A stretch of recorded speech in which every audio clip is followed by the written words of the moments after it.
the week of May 6th, 2015. My name is Emily, and today I am joined by my co-hosts Aaron Henry, Ryan Costello, and John Schluns. Today we will be talking about government surveillance of citizens without warrants on the internet. Just our disclaimer, any and all opinions are those of the students, not of the Eastern Iowa Community Colleges or the Clayton Community College itself. Well, as everyone know, I hope everybody has a Facebook or a Twitter or something like that. If you don't, then you've been living in the Flintstone area. You just exalted. But anyway, government is, as you know, is kind of spying. Have been spying on Facebook and all that. But I would like to turn it over to John about that topic. Well, that's actually been an understatement because they actually spy on everybody, everywhere and every place. Like, if anyone has a phone, which everyone does, I can't imagine you not having a phone at this point, a cell phone, then the government tracks your entire moves. It is, they can get it off of Google, they know all your search queries, and they have blanket surveillance of everyone without warrant or judge's decree. It used to be that you needed a judge's note to spy on someone. Now, Called a warrant. Judges, yeah. Now you just need reasonable suspicion, which is basically everyone now. According to the ACLU, the American Civil Liberties Union, Congress passed the Patriot Act as part of a long-standing law enforcement wish list that had been previously rejected by Congresses, in some cases repeatedly. They passed it under the Bush administration in the frightening weeks after the September 11th terrorist attacks. The Patriot Act increases the government's surveillance power in 4 areas. It allows the government to record searches and expands the government's ability to look on records and individuals' activity being held by third parties such as Google, Facebook, Twitter, Bing, etc. It also allows secret searches, the government's ability to search private property without notice to the owner, Section 213. It expands a narrow exception to the Fourth Amendment that has been created for the collection of foreign intelligence, and it has a trap and trace searches, which collects addressing information about the origin and destination of communications as opposed to the content. well, I have 2 things to say. Number one, I got rid of all my social media just because, out of principle, I don't have time to use it, not out of a paranoid thing, but I did notice one thing when I had a Facebook account. When I would look up products, say I go to Guitar Center and I look up a certain guitar, as soon as I clicked over to Facebook, right on the side of the advertisements was the exact same guitar that I just looked up. Now I read into this to see if I was just going crazy or if there was, if my computer had an electric eye, in which case I would have shot it. But it turns out that algorithms are being used and they are put through filters for everyone. Everyone has a profile online, whether you like it or not. If you have used any type of electronic device that can get onto the internet, an algorithm has been made on what you do, what you look at, and now even strangely enough, probably where you go, according to maybe what car you have or even what you say online. So it's not, the line shouldn't be crossed that there is somewhere there is a massive building full of people who are actually watching everything that you do and every page that you click through. It's a filter.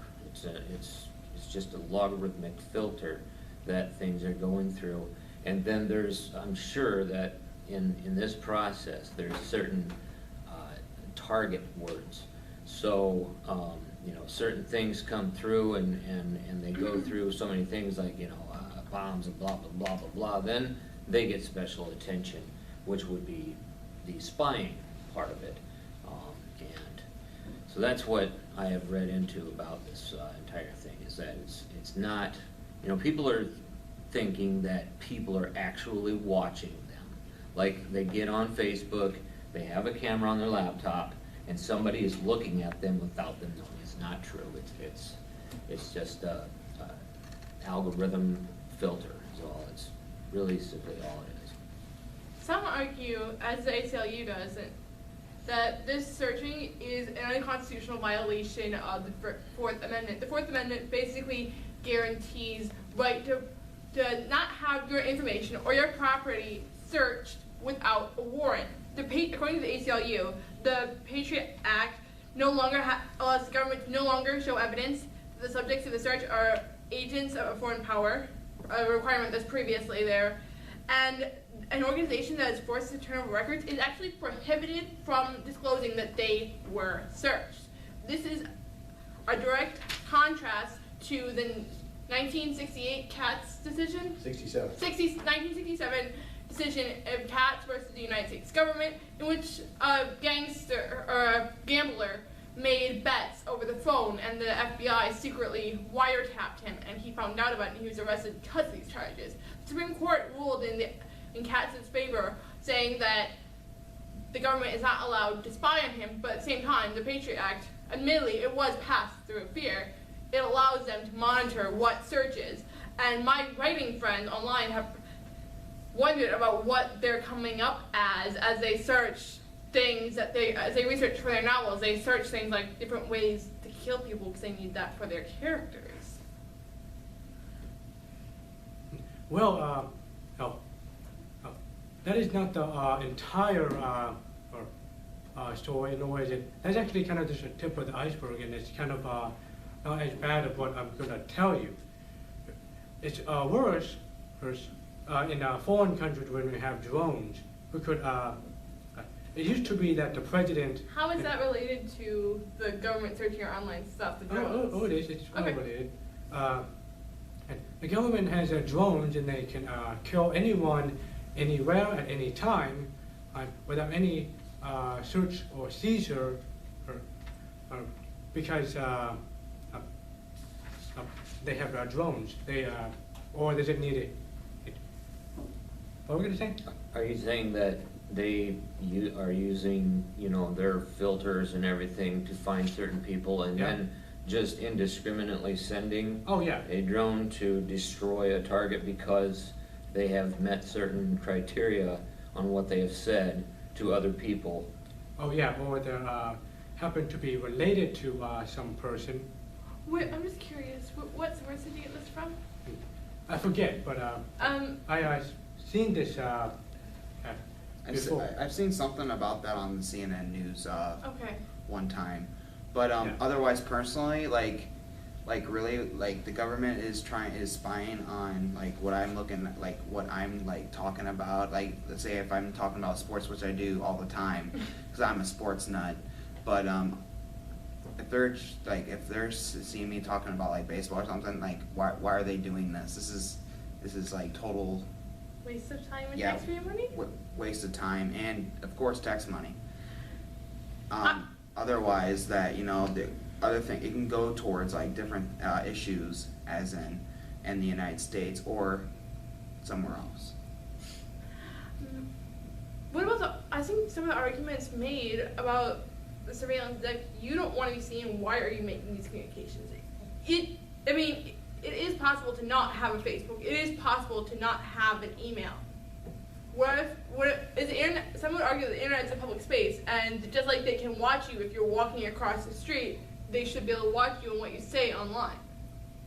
If they catch that. What's the difference? I'm not saying this is what I believe. I'm just saying that's an argument made. Emily, correct me if I'm wrong, but you just said it's hard. Like you don't have to have an email. Apart from school, you can communicate with. But you're some could argue. I'm not saying that I believe this, but some could argue that it's not required that you have a cell phone and send text messages. you could use a dumb phone, a home phone. Some could argue that apart from school, you could just not really search online, you could go to the library. Someone could argue that. Well, I would just like to point out the inevitability of the fact that, you know, very soon, especially according to a keynote speaker that I saw at Nerd Nation, we really won't have a choice in whether people listen to us or not. I mean, we're still in the stages of, you know, going to court and having paper documents and having lawyers and all that kind of stuff. But eventually, with the increase in technology and power, we are definitely going to be monitored completely all the time, no matter where we are. It's not a paranoid delusion, it's simply the facts of where technology companies want to take this. So, you know, we're gonna have people fighting against it. You know, some people are gonna run for the hills and everything, but, you know, people need to realize that this is the future. What do you think of what are the implications of it? I mean, people were totally against Nazi police state. One of the reasons people hated East Germany during the Cold War is because they had this Stasi looking in on every conversation. They called it a police state, and they said America will never live like that. Yet at the same time, with this surveillance, it feels like we're moving more and more towards that situation, more and more toward Aldous Huxley wrote about. George Orwell wrote about in 1984. Well, like you said, the Patriot Act kicked it off. There's no doubt about that, you know. After 9/11, yeah. Try flying on a plane now. Oh God. Especially with me, so you'll find out what it's like to get searched. I've flown on Yeah, flown on whatever. planes, and and they do a lot of personal body checks and all that, which I totally understandable. I don't want to say I want to be endangered on a plane where you're sometimes 5,000 or 15,000 feet up in the air, and something happens and then go kaplunk. Yeah. But speaking of embarrassing TSA regulations, they're so invasive that last April when I was flying back from Nerd Nation, I was actually stopped because it was that time of the month and I had something in my pants, and it was one of the most embarrassing experiences because of this government surveillance. You'd think that they would just let me, as a teenage girl who has nothing else on her to be suspicious, go through, considering how many thousands, if not millions, of women they have go through airports like that every single day. Yeah, even with the new microwave scan thing that you put your hands up like this and they can actually see your naked body in it, I still got searched. You know, they took off my hat, they went around like this, they took out my necklace and they were checking it and they patted me down and I said, hey, I didn't even have to pay for that, thanks. I didn't think it was too funny, but I'm sick of it, man. I is sick of it, especially considering that our grandparents would have called this police state and gone nuts if they tried to do it. Couldn't they just keep the microwave things in there? Really? They should just have that and just it. They don't need someone to just pat you down, it'll be, you know, I'm a human being, people. I'm not an object. I have one question though that goes directly to our actual main source here is about cell phones.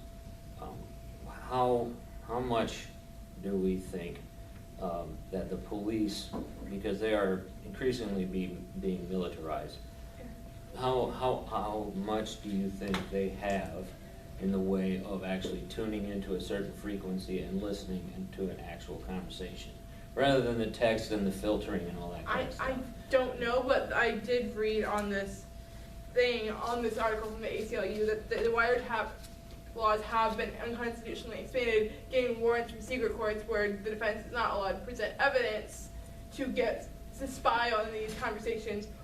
They have to force the cell phone companies.